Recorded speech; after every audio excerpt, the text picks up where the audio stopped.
Hello दोस्तों, नमस्ते प्रणाम। मैं घूंघट वाली 960 अपने यूट्यूब चैनल में आप सभी का स्वागत करती हूँ। तो दोस्तों, आज मैं लेकर आई हूँ बहुत ही प्यारा सा एक चुटकुला नाच गीत। गीत को पूरा सुनिएगा। गीत कैसी लगी कमेंट में ज़रूर बताइएगा।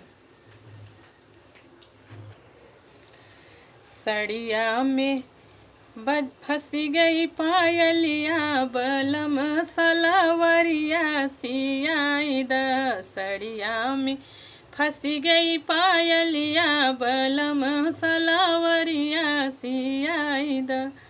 सड़िया पहिरी हम बाग में गईले, सड़िया पहिरी हम बाग में गईले।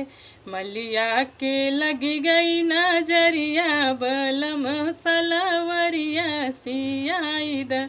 मलिया के लगी गई नजरिया, बलम सलवरिया सियाई द। सड़िया में फंसी गई पायलिया, बलम सलवरिया सियाई द।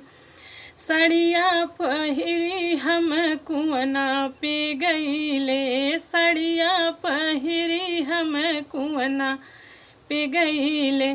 कहरा के लगी गई नजरिया, बलम सलवरिया सियाई द।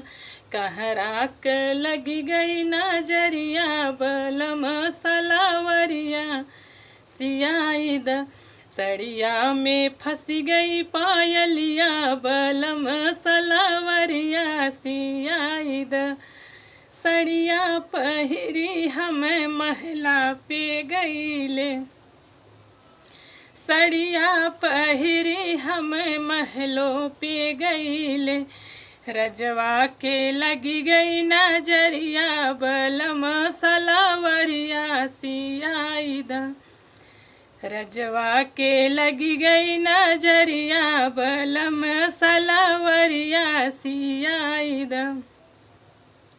सड़िया में फंसी गई पायलिया, बलम सलवरिया सियाई द। तो दोस्तों, था मेरा प्यारा सा चुटकुला नाच गीत। कैसी लगी गीत कमेंट में ज़रूर बताइएगा। दोस्तों, मेरी तबीयत ठीक नहीं, इसलिए गला चल नहीं रहा है।